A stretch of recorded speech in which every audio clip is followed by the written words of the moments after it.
L'automne de l'an de grâce 1347 tombait sur la Bretagne comme un linceul gris. Frère Julien serrait sa cape de bure contre son corps maigre, tandis que sa mule gravissait péniblement le chemin rocailleux menant à l'abbaye de Sainte-Croix. Le vent du nord-ouest fouettait les landes désolées, arrachant les dernières feuilles des arbres tordus qui bordaient la route.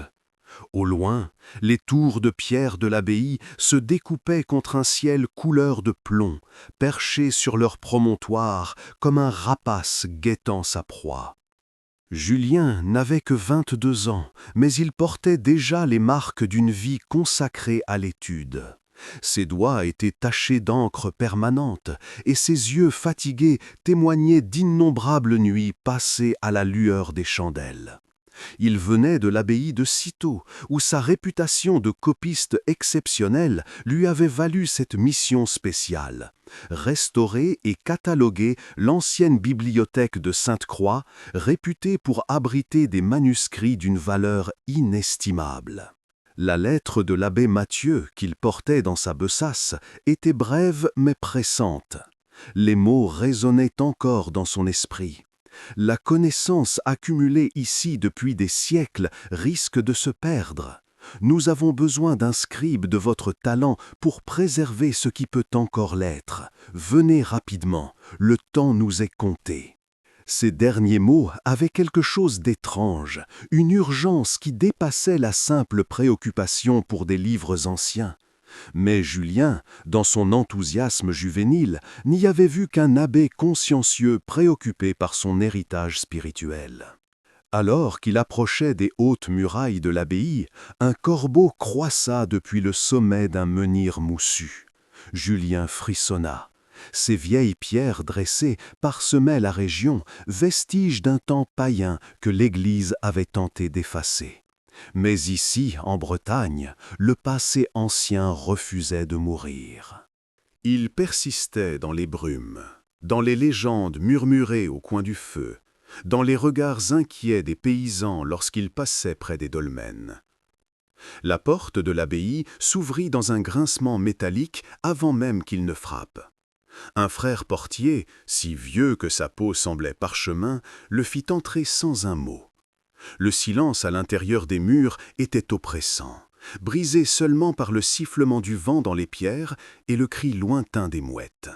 « Frère Julien de Cîteaux, je présume », dit une voix grave derrière lui. Julien se retourna pour découvrir un homme d'une 50aine d'années, au visage sévère marqué par des rides profondes. Ses yeux gris semblaient porter le poids de secrets terribles, et une tristesse sans fond habitait son regard. « Je suis l'abbé Mathieu, bienvenue à Sainte-Croix. » Il s'interrompit, observant le jeune moine avec une intensité troublante. « Vous êtes bien jeune pour cette tâche. »« J'ai copié plus de 100 manuscrits, mon père. Mon maître à Cîteaux m'a assuré que... »« Ce n'est pas votre compétence que je mets en doute, mon fils. » L'abbé posa une main lourde sur l'épaule de Julien. « C'est votre âme que je crains pour. Mais vous êtes là, et peut-être est-ce la volonté de Dieu. Venez, je vais vous montrer vos quartiers. » Ils traversèrent le cloître, où une dizaine de moines marchaient en silence, leurs capuches rabattues sur le visage.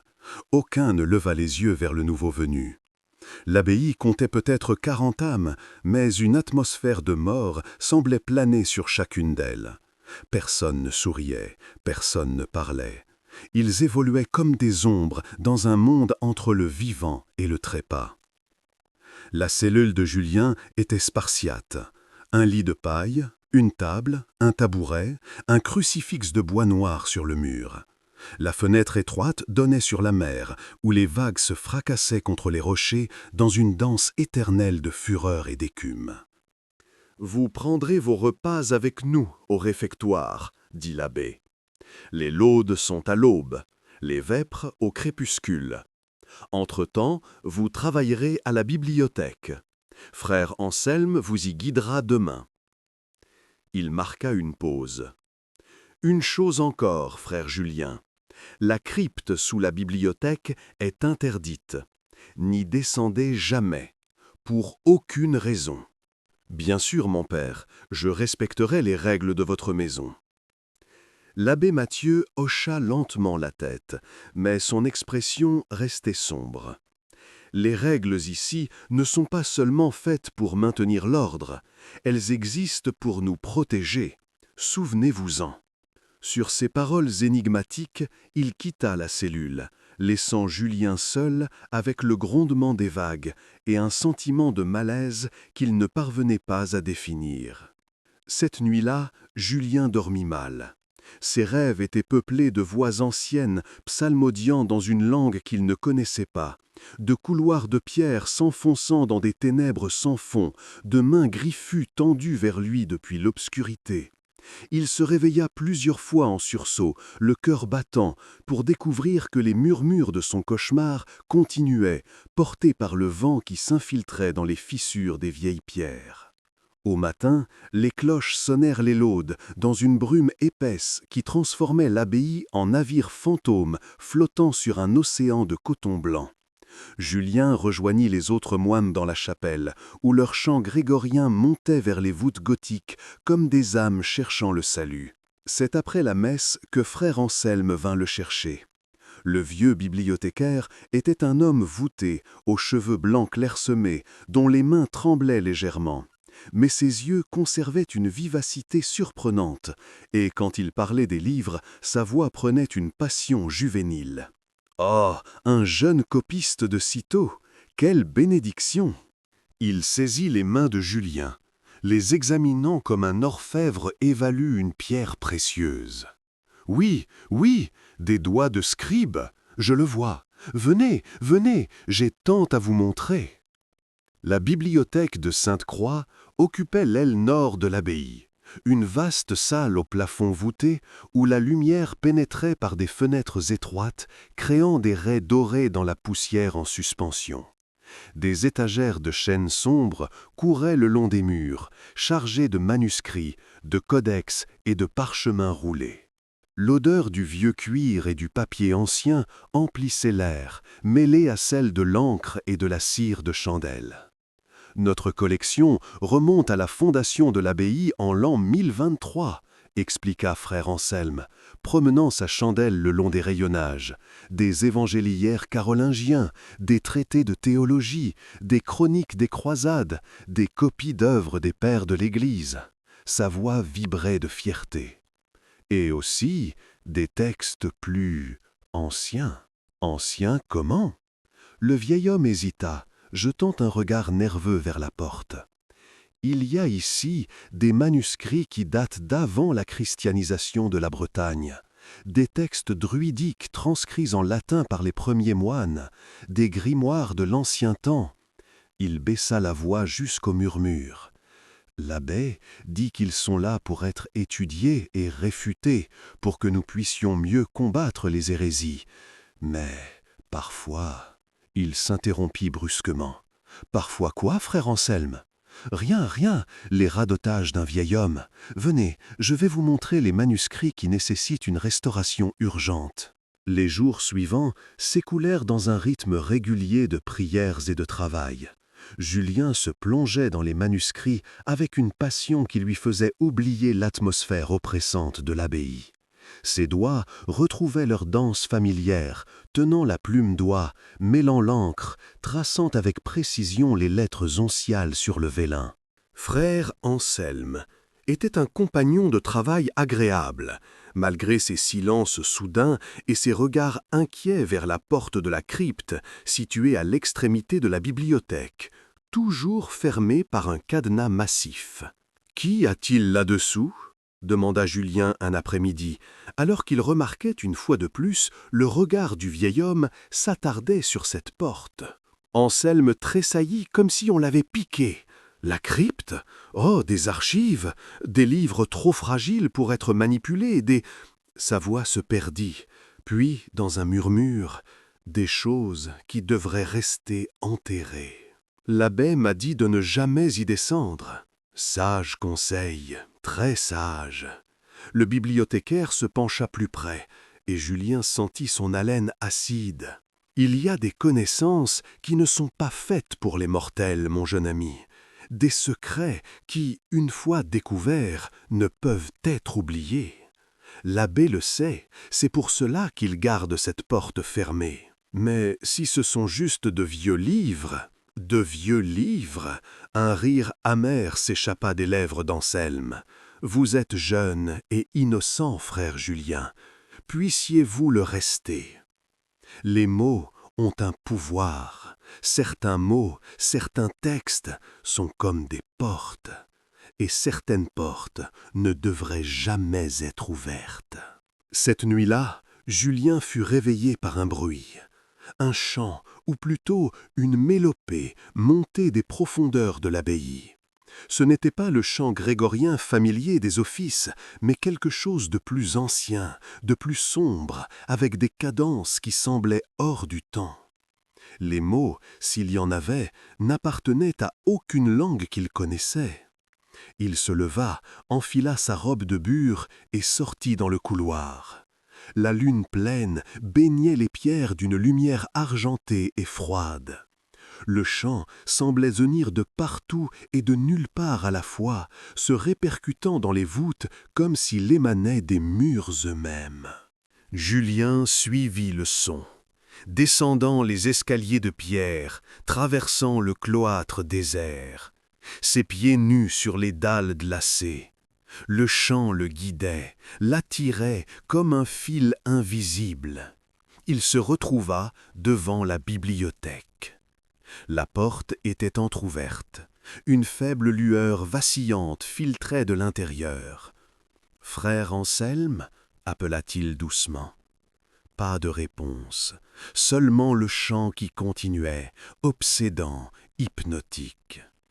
Julien poussa la porte. La bibliothèque était plongée dans l'obscurité, à l'exception d'une chandelle posée sur la table de travail.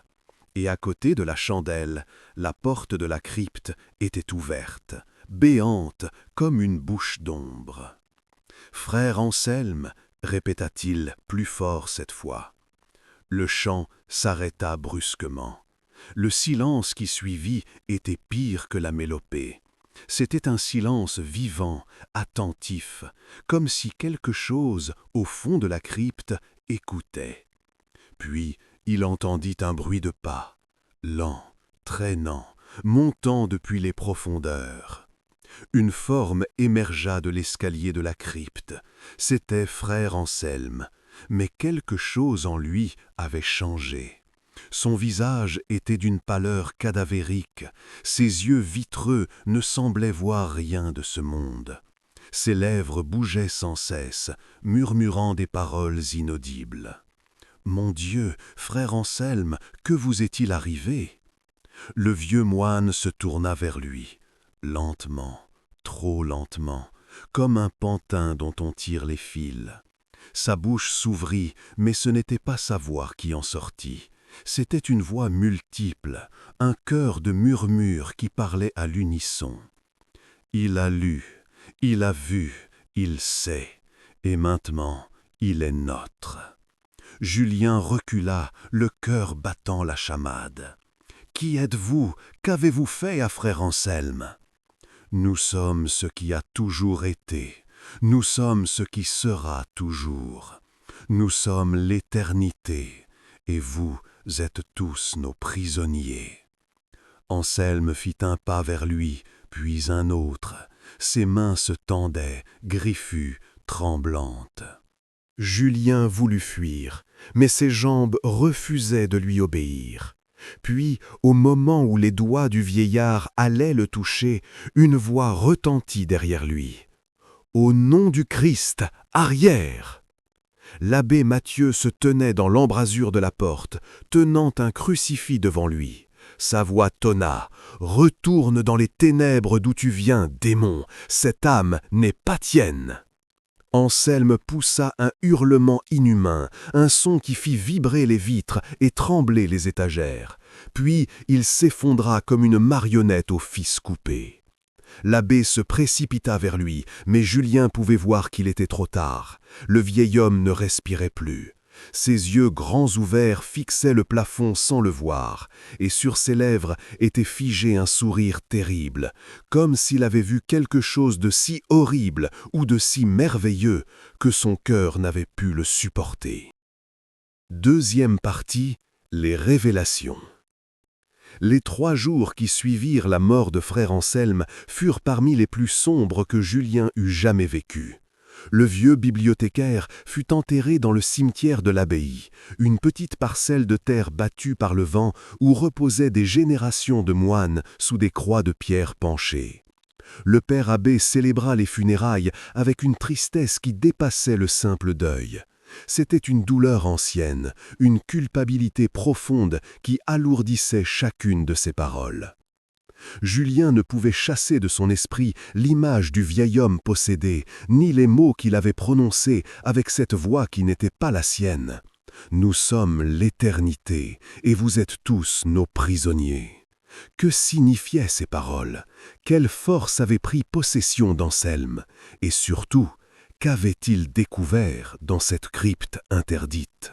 Le jeune moine n'osait poser ces questions à voix haute. Les autres frères évitaient son regard, comme s'il était devenu porteur d'une souillure. Seul l'abbé Mathieu lui adressait encore la parole, mais même lui semblait hésiter, pesant chaque mot comme s'il marchait sur une corde tendue au-dessus d'un abîme. Ce fut le 4e jour après l'enterrement que l'abbé vint chercher Julien dans sa cellule. La nuit tombait, et les premières étoiles apparaissaient dans un ciel lavé par la pluie. Le vieil homme portait une chandelle dont la flamme vacillait dans le courant d'air. « Venez avec moi, frère Julien, il est temps que vous sachiez la vérité. » « La vérité sur quoi, mon père? Sur cette abbaye, sur pourquoi vous êtes vraiment ici, sur ce que frère Anselme a découvert dans la crypte. » Ils descendirent dans les profondeurs de l'abbaye, empruntant des couloirs que Julien n'avait jamais vus. Les murs suintaient d'humidité, et l'air devenait de plus en plus froid à mesure qu'ils s'enfonçaient. Finalement, ils arrivèrent devant une porte de chêne massif renforcée de fer. L'abbé sortit une clé ancienne et l'inséra dans la serrure. « Ce que vous allez voir doit rester entre nous. Comprenez-vous? »« Oui, mon père. » La porte s'ouvrit sur une petite pièce circulaire, à peine plus grande qu'une cellule. Les murs étaient couverts d'inscriptions en latin, mais aussi dans d'autres langues que Julien ne reconnaissait pas. Au centre se dressait une table sur laquelle reposait un coffret de bois noirci par les âges. L'abbé posa sa chandelle et se signa longuement avant de parler. Cette abbaye a été fondée il y a plus de 300 ans par un groupe de moines bénédictins fuyant les invasions vikings. Ils ont choisi ce lieu pour son isolement, pensant y trouver la paix pour prier et étudier. Mais ce promontoire, il marqua une pause, ce promontoire était déjà un lieu sacré, ou maudit, selon le point de vue. Je ne comprends pas, mon père. Les druides de l'ancien temps vénéraient ici une divinité de la mer et de l'éternité. Ils accomplissaient des rituels pour communier avec elle, cherchant l'immortalité, la connaissance du passé et de l'avenir. Quand les premiers chrétiens sont venus en Bretagne, ils ont tenté de détruire ces lieux païens. Mais celui-ci s'est révélé différent.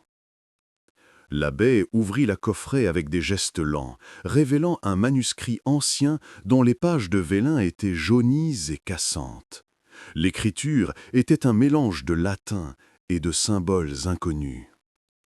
Le premier abbé de Sainte-Croix, Dom Bernard, a découvert dans les ruines d'un temple druidique un texte ancien, un grimoire qui prétendait contenir le secret de l'éternité.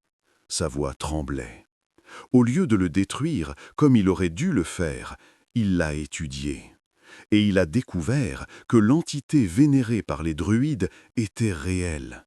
Pas un démon chrétien, mais quelque chose de plus ancien, quelque chose qui existait avant que les hommes ne donnent des noms aux dieux.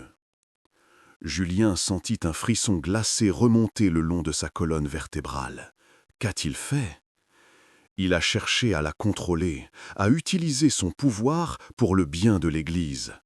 Il a convoqué l'entité dans la crypte sous la bibliothèque, pensant pouvoir la lier par la prière et les sacrements. L'abbé ferma les yeux, comme si le souvenir de ces événements anciens lui causait une douleur physique. Il a échoué. L'entité ne peut être contrôlée. Elle peut seulement demeurer. Demeurer? Elle s'est liée à ce lieu, à cette abbaye. Et tous ceux qui vivent ici sont devenus liés à elle. Nous ne pouvons quitter ces murs, pas vraiment. Oh, nous pouvons franchir les portes, marcher sur les routes, mais nous sommes toujours ramenés, toujours, comme des poissons au bout d'une ligne. Julien secoua la tête, refusant de croire. « Mais c'est impossible, vous êtes un homme de Dieu, vous ne pouvez être prisonnier d'une entité païenne. » Croyez-vous que nous n'ayons pas essayé de nous libérer? Des exorcismes, des bénédictions, des prières de toutes sortes. Rien n'a fonctionné. Dom Bernard lui-même a passé les 40 dernières années de sa vie à chercher un moyen de briser le lien. Il est mort dans cette crypte, toujours prisonnier, toujours cherchant. Mais pourquoi m'avoir fait venir ici, si vous saviez que c'était dangereux? L'abbé Mathieu prit les mains de Julien dans les siennes. Elles étaient froides comme la pierre. Parce que tous les 20 ou 30 ans, l'entité réclame son tribut. Un de nous doit descendre dans la crypte, lire le grimoire originel et devenir, il chercha ses mots, devenir le réceptacle de sa conscience. C'est le prix de notre existence continue. Et le temps d'Anselme était venu. Vous voulez dire qu'il devait, qu'il était censé? Il s'était porté volontaire. C'était un vieil homme. Son temps touchait à sa fin de toute façon. Il pensait pouvoir supporter le fardeau quelques années, puis transmettre à un autre. Mais quelque chose s'est mal passé cette nuit-là. L'abbé détourna le regard. Il a vu quelque chose dans le grimoire, quelque chose que nous n'avions jamais découvert, une vérité si terrible qu'elle l'a tué. Et maintenant, l'entité est sans ancre. Elle erre dans l'abbaye, cherchant un nouvel hôte. Il serra plus fort les mains de Julien. C'est pour cela que je vous ai fait venir. Vous êtes jeune, fort d'esprit. Si quelqu'un peut lire le grimoire et survivre, c'est vous. Julien arracha ses mains de l'étreinte de l'abbé, reculant jusqu'à heurter le mur. « Non, non, vous m'avez attiré ici sous de faux prétextes. Vous vouliez me sacrifier. » « Pas vous sacrifier, vous offrir une chance de nous sauver tous. » La voix de l'abbé était devenue suppliante. Si personne ne devient l'encre de l'entité, elle deviendra de plus en plus instable. Elle commencera à tuer, à posséder au hasard. Déjà, je sens sa présence grandir. Dans les couloirs, dans les ombres, elle attend, elle chasse. Alors détruisez le grimoire, brûlez-le. Nous avons essayé. L'abbé montra le manuscrit dans le coffret. Le feu ne peut le consumer, l'eau ne peut le dissoudre. Il existe au-delà des lois naturelles. La seule façon de contrôler l'entité est de maintenir le pacte, de lire les mots sacrés qui la lient. Julien se dirigea vers la porte, mais l'abbé lui barra le chemin. « Attendez, je sais que c'est beaucoup à accepter. Je ne vous demande pas de décider maintenant. Mais au moins, lisez le journal de Dom Bernard. Comprenez ce qui s'est passé. Comprenez pourquoi nous faisons ce que nous faisons. » Il sortit du coffret un second manuscrit, plus petit, couvert de cuir brun. Ce sont ses mémoires. Il les a écrites durant ces dernières années, espérant qu'elles aideraient ses successeurs. Lisez-les, puis décidez. Julien prit le journal d'une main tremblante. Sa formation de scribe lui interdisait de refuser un manuscrit, même dans ces circonstances terribles. « Et si je refuse, si je pars simplement ?» L'abbé Mathieu sourit tristement. « Vous pouvez essayer. Mais l'entité vous a déjà touché, cette nuit où vous avez vu Anselme posséder. Elle connaît votre essence maintenant. Où que vous alliez, elle vous trouvera. Vous êtes déjà liés à ce lieu, comme nous tous. Cette nuit-là, dans sa cellule, à la lueur d'une chandelle vacillante, Julien ouvrit le journal de Dom Bernard. L'écriture était serrée, nerveuse, celle d'un homme poursuivi par des obsessions. Les premières pages racontaient l'arrivée à Sainte-Croix, la découverte du temple druidique, l'excitation de trouver des vestiges d'une civilisation ancienne. Puis venait la découverte du grimoire. 15 juin 1023. Nous avons trouvé aujourd'hui, caché sous l'autel du temple païen, un coffret de pierre scellé par des symboles que je ne reconnais pas. Après 3 jours d'efforts, nous l'avons ouvert. À l'intérieur, un manuscrit d'une antiquité inimaginable, écrit sur un matériau que je ne peux identifier. Pas du vélin, pas du papyrus, mais quelque chose d'autre, quelque chose qui semble vivant au toucher. Les mots sont en partie en latin, en partie dans une langue que je soupçonne être le celte ancien, en partie dans des caractères qui n'appartiennent à aucun alphabet connu. 20 juin 1023. J'ai commencé à déchiffrer le texte. Il parle d'une entité sans nom qui habitait les eaux profondes avant l'aube de l'humanité.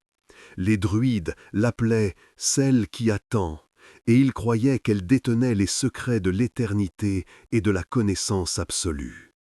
Les rituels décrits sont blasphématoires, impliquant des sacrifices et des invocations. Mais il y a aussi des promesses, l'immortalité pour ceux qui servent fidèlement, la sagesse infinie, le pouvoir sur la vie et la mort. 3 juillet 1023. Je sais que je devrais détruire ce manuscrit. C'est l'œuvre du diable, ou du moins d'une force que notre foi condamne. Mais je ne peux m'empêcher de me demander, et si ces connaissances pouvaient être utilisées pour le bien ? Et si, au lieu de rejeter aveuglement le paganisme, nous pouvions l'étudier, le comprendre et finalement le transcender? Ne serait-ce pas une plus grande victoire pour le Christ? Julien tourna les pages, son cœur se serrant à mesure qu'il lisait. Il pouvait voir la descente de Dom Bernard dans l'obsession, sa rationalisation progressive de l'interdit. L'abbé avait commencé avec de bonnes intentions, mais le grimoire l'avait corrompu, lentement, insidieusement. 1er août 1023, j'ai effectué le premier rituel, seul, dans la crypte que nous avons aménagée sous la bibliothèque. J'ai tracé les symboles, prononcé les mots anciens. Au début, rien. Puis, une présence. Quelque chose dans l'air, dans les pierres, dans mon esprit. Une conscience vaste et froide comme l'océan, ancienne comme les étoiles. Elle m'a parlé, non pas avec des mots, mais avec des pensées déposées directement dans mon âme. Elle a dit qu'elle attendait depuis des éons, que les druides l'avaient vénérée, puis abandonnée quand leur civilisation s'était effondrée. Qu'elle était seule, affamée de contact, de compréhension, d'adoration. Elle a dit qu'en échange de mon service, elle m'offrirait ce que je désirais le plus, la connaissance. Toute la connaissance, passé, présent, avenir, les secrets de la création et de la destruction. J'ai accepté, Dieu me pardonne, j'ai accepté. Les pages suivantes devenaient de plus en plus fragmentées, oscillant entre l'exaltation et le désespoir. Dom Bernard décrivait les visions que l'entité lui envoyait. Des civilisations mortes depuis des millénaires, des mondes au-delà des étoiles, des vérités sur la nature de la réalité qui défaisaient toute compréhension humaine. Mais il décrivait aussi le prix. L'entité se nourrissait de la conscience de celui qui la servait. Lentement, inexorablement, elle consommait l'individualité, l'identité, l'âme. Dom Bernard avait senti son esprit se dissoudre, se fragmenter, devenir partie de quelque chose de plus vaste et de terrible. 10 décembre 1063. 40 ans ont passé depuis que j'ai prononcé les mots. Je suis un vieil homme maintenant, mais je ne peux mourir. L'entité ne me laissera pas partir. Je suis devenu son ancre dans ce monde, le lien qui lui permet de maintenir sa présence ici. Mes frères pensent que je suis béni d'une longévité miraculeuse.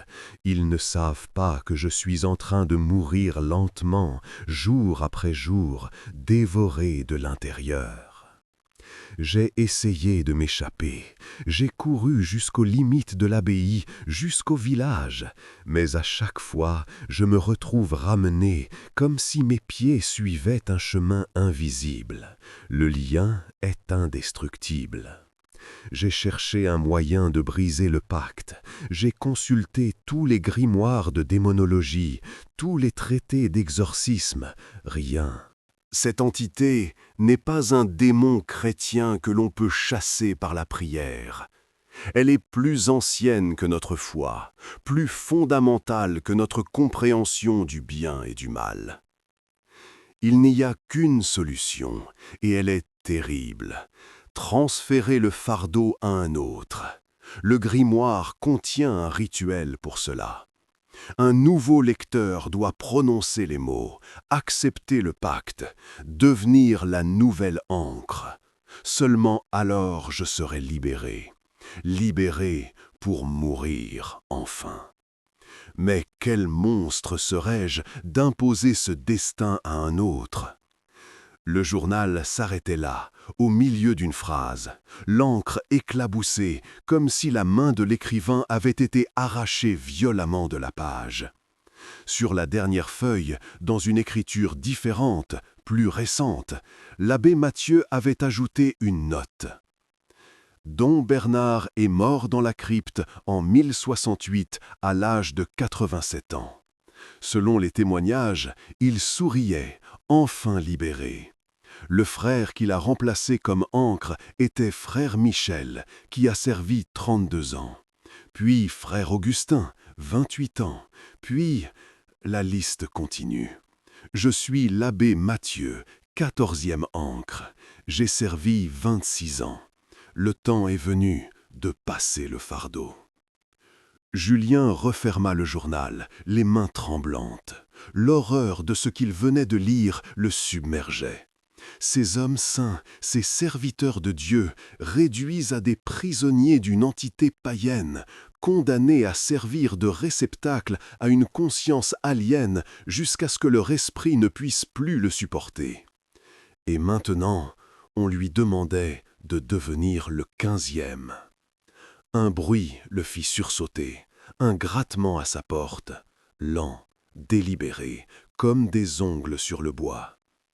Frère Julien, la voix était multiple, comme celle qui avait parlé à travers Anselme. Nous savons que vous savez. Nous sentons votre peur. Elle est délicieuse. Allez-vous-en, cria Julien, serrant le crucifix à son cou. Nous ne pouvons pas. Nous sommes liés ici, comme vous êtes maintenant liés. Nous avons besoin d'un esprit pour nous ancrer, où nous deviendrons chaos pur. Déjà, nous sentons notre forme se dissoudre. Bientôt, nous ne serons plus une conscience, mais une tempête de folie pure, balayant ces murs, consumant toute pensée, toute âme. Je ne vous laisserai pas me prendre. Un rire sans joie résonna dans le couloir. Vous n'avez pas le choix.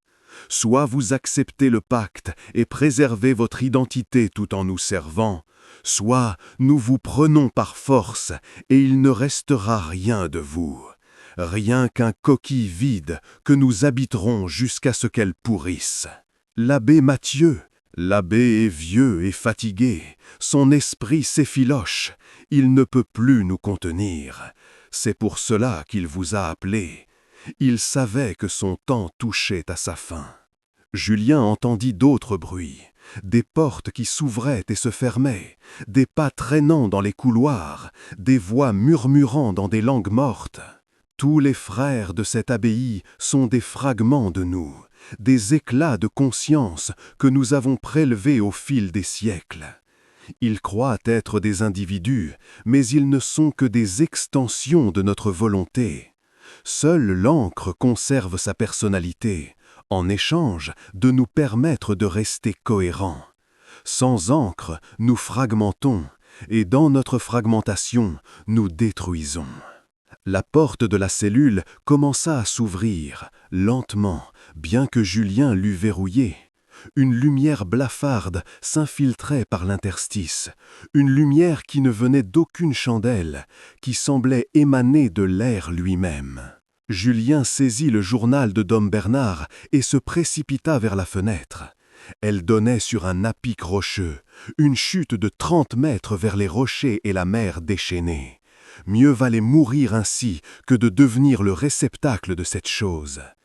Mais au moment où il allait sauter, une main le retint. C'était l'abbé Mathieu, le visage ravagé par le chagrin et la fatigue. « Ne faites pas ça, mon fils. Ce n'est pas la solution. Laissez-moi, je préfère la mort à cette abomination. Votre mort ne changera rien. L'entité vous a marqué. Même dans la mort, votre esprit lui appartiendra. Mais si vous acceptez le pacte, si vous devenez l'encre volontairement, vous conserverez votre identité. Vous pourrez encore prier, encore penser, encore être, frère Julien. Seulement, partagez. Partagez avec un monstre, avec une force de la nature, aussi impersonnelle que l'océan, aussi éternelle que les étoiles. L'abbé le tira de la fenêtre et le fit asseoir sur le lit. Écoutez-moi, j'ai été l'encre pendant 26 ans. Oui, c'est un fardeau. Oui, vous entendrez sa voix constamment, sentirez sa présence dans chaque pensée. Mais vous ne perdez pas votre âme. Vous l'étendez simplement. Vous devenez plus que ce que vous étiez. Vous essayez de me faire croire que c'est un don? Non, c'est une malédiction. Mais c'est une malédiction que nous devons porter pour protéger le monde. Car si l'entité se libère complètement, si elle n'a plus d'encre, elle ne restera pas confinée à cette abbaye. Elle se répandra à travers la Bretagne, à travers la France, à travers le monde. Une conscience aliène cherchant désespérément des esprits à habiter, à consumer. Des milliers, des millions de possessions. Un fléau de folie. Julien secoua la tête, les larmes coulant sur ses joues. Pourquoi moi? Pourquoi m'avoir choisi? Parce que vous êtes fort, parce que votre esprit est discipliné par des années d'études et de copies. Parce que... L'abbé hésita. Parce que je suis égoïste, je veux être libéré, je veux mourir en paix avant que mon esprit ne se brise complètement. La lumière blafarde emplissait maintenant la cellule. Les murs semblaient se dissoudre, révélant derrière eux des espaces impossibles, des géométries qui blessaient l'œil, des profondeurs où nageaient des formes qui n'auraient jamais dû exister. « Le temps est écoulé », dit la voix de l'entité maintenant omniprésente. « Choisissez, acceptez le pacte ou nous vous prendrons de force. » Julien regarda l'abbé Mathieu. Le vieil homme tenait le grimoire originel, celui que Dom Bernard avait découvert il y a plus de 3 siècles. Ces pages semblaient pulser avec une lumière propre, comme un cœur vivant. « Si je fais ça, dit Julien d'une voix brisée, combien de temps devrais-je servir? 20 ans. Peut-être 30, jusqu'à ce qu'un autre puisse être trouvé pour vous remplacer. Et si je refuse de trouver un remplaçant, si je porte le fardeau jusqu'à ma mort? » L'abbé sourit tristement. « Alors l'entité sera libérée quand même, à votre mort. Le cycle continuera. Il a toujours continué. » Julien ferma les yeux, priant silencieusement, priant pour la force, priant pour le pardon, priant pour que Dieu, s'il existait vraiment, comprenne le sacrifice qu'il s'apprêtait à faire. « Très bien, murmura-t-il enfin, je le ferai, je deviendrai l'encre. » Troisième partie, le pacte. La descente dans la crypte fut comme une descente aux enfers. Chaque marche de pierre que Julien franchissait semblait l'entraîner plus loin de la lumière, plus loin de l'espoir, plus loin de tout ce qu'il avait été. L'abbé Mathieu le précédait, portant une torche dont la flamme projetait des ombres dansantes sur les murs suintants d'humidité. La crypte elle-même était une caverne naturelle qui avait été modifiée par la main de l'homme au fil des siècles. Les murs de roches brutes alternaient avec des sections de pierres taillées, et partout, gravés ou peints, s'étendaient des symboles. Certains étaient chrétiens, des croix, des représentations des saints, des versets en latin. D'autres étaient plus anciens, issus de la tradition celte, des triskelions, des spirales complexes, des représentations stylisées de la mer et de la lune. Mais il y avait aussi des symboles qui n'appartenaient à aucune tradition humaine. Des formes géométriques impossibles qui semblaient bouger quand on ne les regardait pas directement.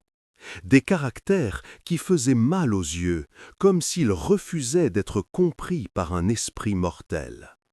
Au centre de la crypte se dressait un autel de pierre noire, poli par les âges et les innombrables mains qui l'avaient touché. Sur l'autel reposait le grimoire, ouvert à une page couverte d'une écriture serrée qui semblait vibrer dans la lumière de la torche. « Voilà, » dit l'abbé Mathieu, sa voix résonnant dans l'espace confiné, « le cœur du pacte, le lieu où tout a commencé et où tout se perpétue. » Julien s'approcha lentement de l'autel. L'air autour du grimoire semblait dense, épais, comme s'il respirait de l'eau plutôt que de l'air. Il pouvait sentir la présence de l'entité maintenant, une conscience massive et étrangère qui l'enveloppait comme un océan invisible. « Que dois-je faire ?» demanda-t-il, sa voix à peine plus qu'un murmure. « Lire les mots, les prononcer à haute voix, 3 fois, comme le veut le rituel. » L'abbé posa une main sur l'épaule de Julien. « Au premier cycle, vous sentirez l'entité entrer dans votre esprit. Au deuxième, elle prendra racine. Au troisième, le pacte sera scellé. Et ensuite, vous serez changé. Toujours frère Julien, mais aussi plus. Vous porterez en vous la conscience de l'entité, la gardant cohérente, l'empêchant de se fragmenter et de devenir une force chaotique. En échange, elle vous donnera accès à sa connaissance. Vous verrez comme elle voit, comprendrez comme elle comprend. Cela ressemble moins à un fardeau qu'à un don. » L'abbé secoua la tête. « Au début, peut-être, la connaissance est enivrante, mais avec le temps, vous comprendrez le prix. Car l'entité n'est pas humaine, elle ne pense pas comme nous, ne ressent pas comme nous. Et peu à peu, vous commencerez à penser comme elle. » À voir l'humanité comme elle la voit, de petites choses éphémères, des lucioles qui brillent un instant avant de s'éteindre. Vous perdrez votre empathie, votre connexion avec vos semblables. Vous deviendrez étranger à vous-même. Alors, pourquoi devrais-je le faire? Pour gagner du temps, pour nous donner à tous une chance de trouver une vraie solution. L'abbé se tourna vers l'autel. Dom Bernard pensait qu'il pourrait maîtriser l'entité. Il a échoué. Mais peut-être que vous, avec votre jeunesse et votre intelligence, pourrez découvrir ce qui nous a échappé pendant 3 siècles. Peut-être pourrez-vous trouver un moyen de briser le pacte définitivement. Et si je ne peux pas? Alors, dans 20 ou 30 ans, vous ferez ce que j'ai fait. vous trouverez quelqu'un d'autre pour vous remplacer, et le cycle continuera. Julien regarda le grimoire. Les mots sur la page semblaient l'appeler, promettant des secrets, de la sagesse, du pouvoir. C'était la tentation originelle, la même qui avait conduit Ève à mordre dans le fruit défendu. La promesse de devenir comme les dieux, de connaître le bien et le mal. Mais il avait lu le journal de Dom Bernard. Il connaissait le prix. Il y a une autre option, dit soudain une voix derrière eux. Julien et l'abbé se retournèrent vivement. Dans l'entrée de la crypte se tenait une silhouette encapuchonnée qu'ils n'avaient pas entendu descendre. Quand elle rabattit sa capuche, ils découvrirent le visage d'un jeune homme d'une vingtaine d'années, aux traits marqués, mais au regard perçant. « Qui êtes-vous » demanda l'abbé Mathieu. « Comment êtes-vous entré ici ?»« Je suis frère Damien, de l'ordre des Dominicains. J'ai passé les 10 dernières années à étudier les possessions démoniaques et les entités païennes. » Il s'avança dans la crypte avec une assurance qui contrastait avec son jeune âge. « J'ai entendu des rumeurs sur l'abbaye de Sainte-Croix, sur le fait que personne qui y entre ne peut vraiment en partir, sur les morts mystérieuses, sur la présence qui hante ces murs. »« Ce ne sont que des superstitions, » commença l'abbé. Mais Damien le coupa d'un geste. « Ne me prenez pas pour un fou. J'ai vu le même regard que vous portez sur le visage d'autres hommes liés à des entités anciennes. Vous êtes l'encre actuelle, n'est-ce pas? Et ce jeune homme, il désigna Julien, il est censé être le prochain. »« Si vous savez tout cela, pourquoi êtes-vous venu ?» demanda Julien. « Vous voulez vous offrir à ma place? » ?»« Non, je veux détruire l'entité. » Un rire résonna dans la crypte, celui de l'entité elle-même, utilisant sans doute la voix de l'un des moines possédés ailleurs dans l'abbaye. « Détruire, nous qui avons survécu depuis avant l'aube de l'homme, nous qui avons vu naître et mourir des civilisations, vous êtes arrogant, petit prêtre. » Damien ne broncha pas. « J'ai étudié les textes anciens, les vrais grimoires, pas les copies corrompues. Je sais ce que vous êtes réellement. Pas un dieu, pas un démon, juste une conscience résiduelle, le dernier vestige d'une race ancienne qui habitait la terre avant l'humanité. Vous êtes la mémoire d'un mort qui refuse de s'éteindre. » Le silence qui suivit était lourd de menaces. Puis l'entité parla à nouveau, et cette fois sa voix venait de partout à la fois, des murs, du sol, de l'air lui-même. « Vous pensez nous comprendre, mais vous ne comprenez rien. Nous sommes éternels parce que nous choisissons de l'être. Nous persistons parce que la conscience, une fois éveillée, ne peut être détruite. Elle peut seulement être transformée, transférée, étendue. » « C'est là que vous vous trompez, » dit Damien. Il sortit de sa robe un objet enveloppé dans du tissu.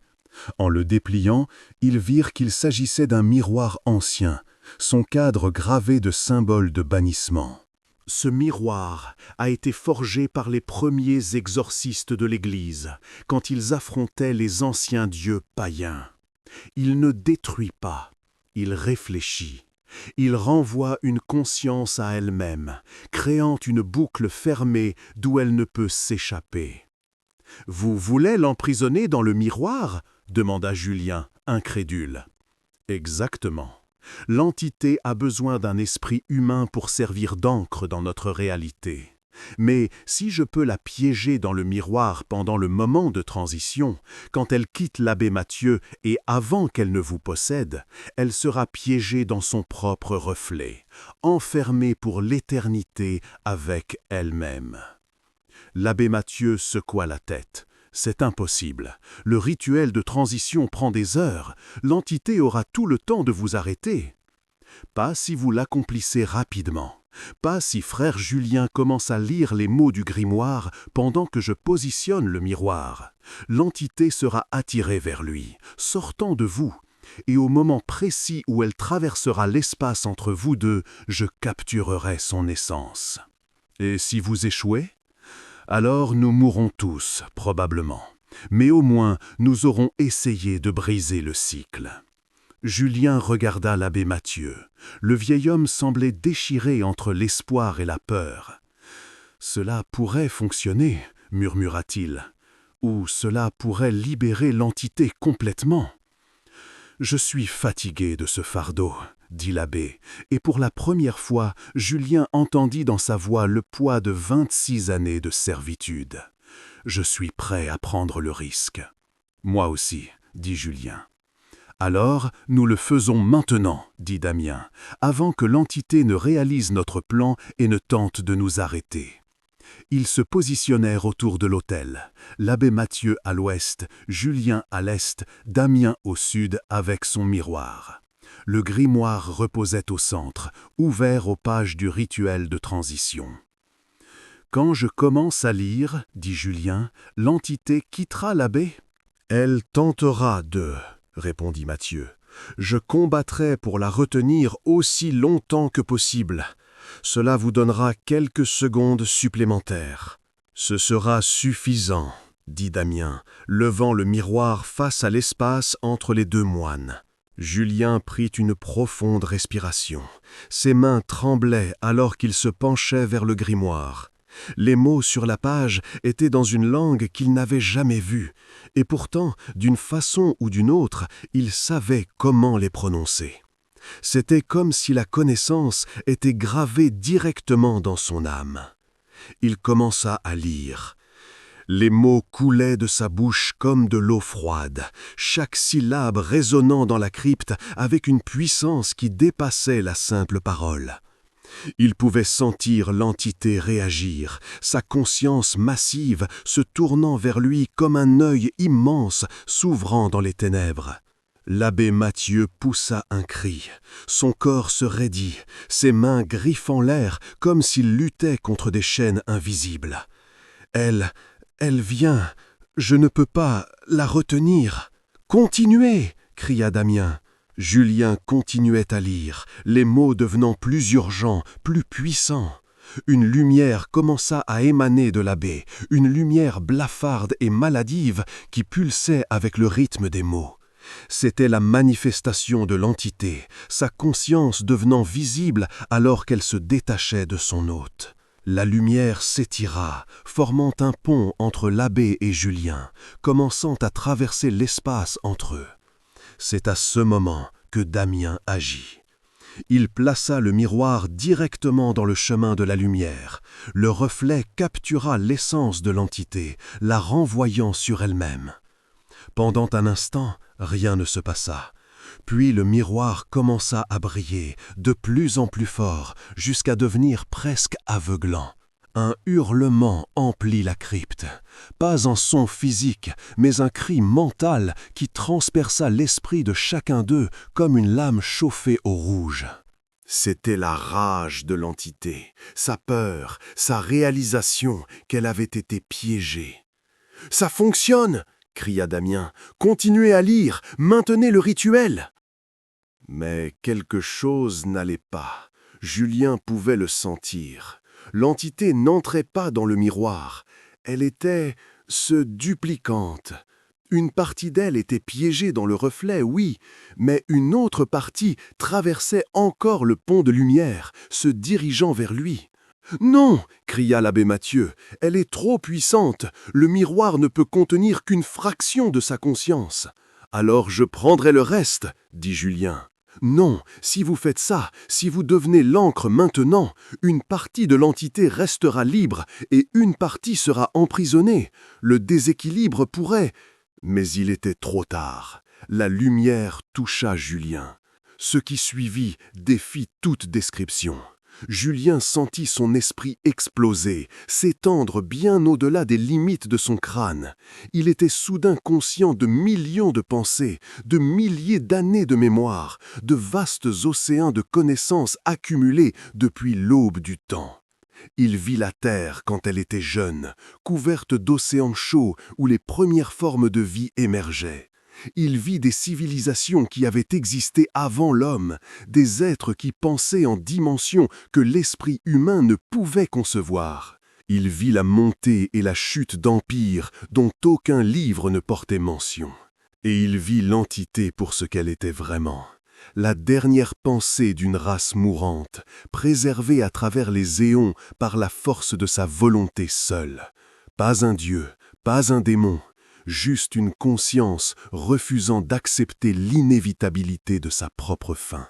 Elle était seule, terriblement, infiniment seule. Et maintenant, elle et Julien étaient un. Quand il reprit conscience, il était allongé sur le sol de la crypte. Damien le tenait dans ses bras, le regardant avec inquiétude. L'abbé Mathieu était effondré contre le mur, respirant difficilement, mais vivant. Le miroir gisait brisé sur le sol, ses fragments reflétant toujours cette lumière étrange. « Qu'est-il arrivé » demanda Julien. Mais sa voix n'était plus tout à fait la sienne. Il y avait un écho dedans, une résonance qui n'aurait pas dû être là. « Le miroir s'est brisé », dit Damien, sa voix tremblante. Il a tenu quelques secondes, piégeant une partie de l'entité. Mais le reste est entré en vous. « Je le sens, » murmura Julien. « Elle est là dans mon esprit. Mais elle est brisée, fragmentée. La partie qui est en moi est séparée de la partie piégée dans les fragments du miroir. » L'abbé Mathieu se redressa péniblement. Son visage avait changé. Il semblait plus jeune, comme si un grand poids avait été levé de ses épaules. « Je suis libre », dit-il avec émerveillement. « Pour la première fois en 26 ans, mon esprit est entièrement le mien. » Mais à quel prix ? Damien ramassa un des fragments du miroir. La lumière piégée à l'intérieur pulsait faiblement, comme un cœur mourant. Nous avons divisé l'entité. Une partie est prisonnière de ses éclats. L'autre est ton frère Julien. « Qu'est-ce que cela signifie » demanda Julien, bien qu'il connaisse déjà la réponse. Il pouvait la sentir dans son esprit, la vérité terrible qui se déployait. « Cela signifie, dit une voix, et cette fois c'était bien la sienne, mais aussi pas la sienne, que le pacte est rompu, mais pas la malédiction. L'entité ne peut plus prendre d'autres hôtes, elle ne peut plus se perpétuer, mais elle ne peut pas non plus mourir. Parce qu'elle est divisée, comprit l'abbé.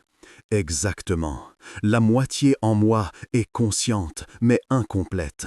Elle ne peut exister sans l'autre moitié. Et l'autre moitié, piégée dans le miroir, est condamnée à une existence de pure conscience, sans encre. » Julien se leva chancelant. « Nous avons créé une nouvelle forme d'éternité. Pas un cycle de transmission, mais un état de division permanente. »« Il doit y avoir un moyen de vous libérer, » dit Damien. « Il y en a un, » répondit Julien, et sa voix portait maintenant le poids de siècles de sagesse. « Réunir les deux moitiés. Mais si nous faisons cela, l'entité redeviendra entière et libre, sans encre, sans contrôle. Elle balayera ce monde comme un raz-de-marée de folie. Alors vous êtes piégés. Nous sommes tous piégés. Moi avec l'entité, l'entité avec moi. Cette abbaye avec nous tous. » Julien regarda autour de lui la crypte qui était devenue sa prison. C'est le nouveau pacte. Non pas un fardeau passé de génération en génération, mais un emprisonnement éternel. Je suis devenu le geôlier et le prisonnier à la fois. « Mon Dieu » murmura Damien, « qu'avons-nous fait ?» Épilogue. L'éternité fragmentée. 3 mois ont passé depuis cette nuit dans la crypte. L'hiver s'est abattu sur la Bretagne, couvrant le promontoire de Sainte-Croix d'un manteau de neige et de glace. Mais à l'intérieur des murs de l'abbaye, le temps semble avoir perdu tout sens. Frère Julien reste dans sa cellule la plupart du temps, écrivant. Il rédige un nouveau manuscrit, une chronique de tout ce qu'il s'est passé, tout ce qu'il a appris. Ses doigts de scribe n'ont rien perdu de leur agilité, mais les mots qu'il trace maintenant portent le poids d'une connaissance qui dépasse l'entendement humain. L'abbé Mathieu a quitté l'abbaye, vraiment quitté, pour la première fois en près de 3 décennies. Il est parti vers le sud, vers des terres plus chaudes, cherchant le repos que son âme mérite après tant d'années de servitude. Dans ses dernières paroles à Julien, il a dit « Vous avez fait ce qu'aucun de nous n'aurait osé. Vous avez brisé le cycle. Que Dieu vous pardonne et vous récompense. » Damien est resté. Il se sent responsable de ce qui est arrivé, de la division de l'entité, de l'emprisonnement de Julien. Il passe ses jours à étudier le grimoire originel et les fragments du miroir, cherchant une solution. Mais même avec toute sa connaissance des exorcismes et des entités anciennes, il ne trouve aucune réponse. Les autres moines de l'abbaye, ceux qui étaient des fragments de la conscience de l'entité, ont commencé à changer. Sans la force unificatrice de l'entité entière, ils redeviennent lentement des individus distincts. Certains se réveillent comme d'un long cauchemar, ne se rappelant pas comment ils sont arrivés à Sainte-Croix.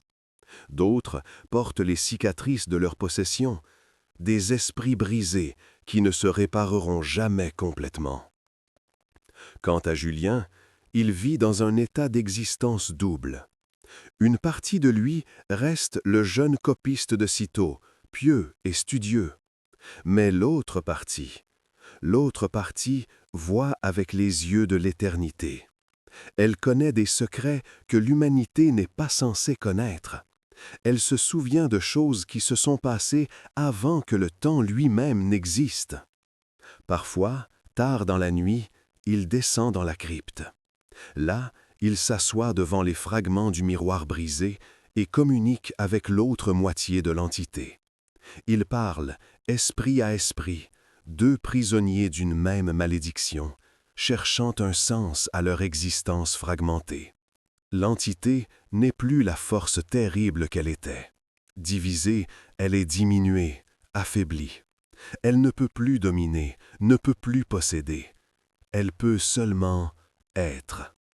Et pour la première fois en néant, elle connaît ce que c'est que d'être limitée, d'être mortelle d'une certaine façon.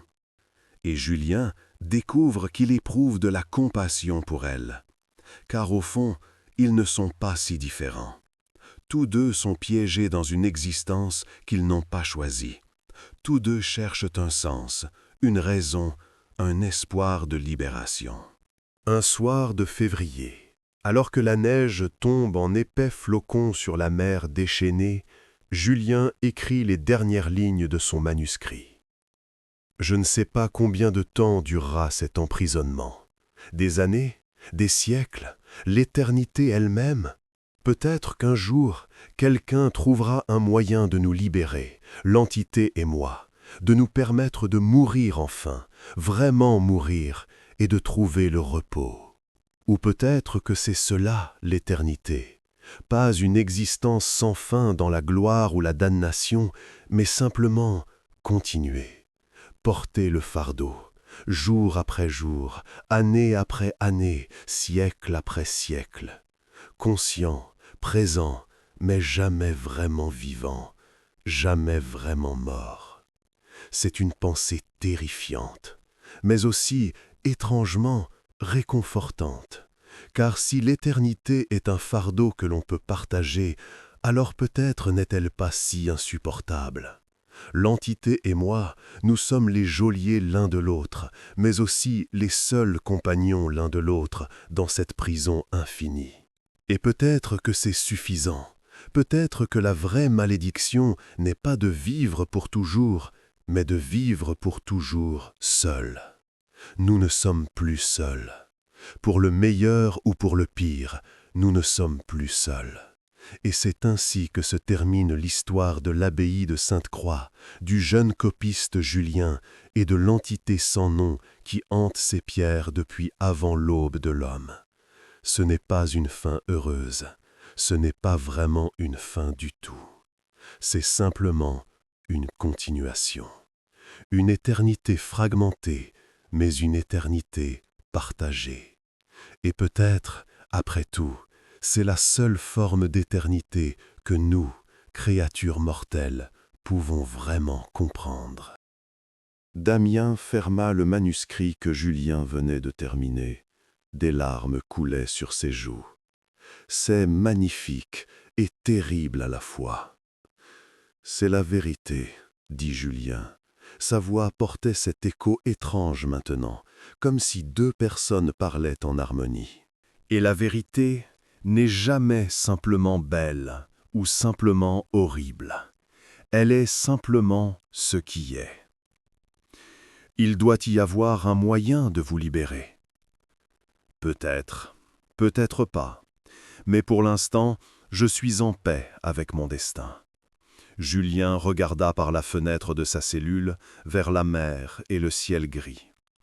L'entité m'a montré tant de choses, des civilisations perdues, des mondes au-delà des étoiles, des vérités sur la nature de la conscience et de l'existence. Et cela valait le prix de votre liberté? Je ne sais pas. Demandez-moi dans un siècle. Un sourire triste apparut sur les lèvres de Julien.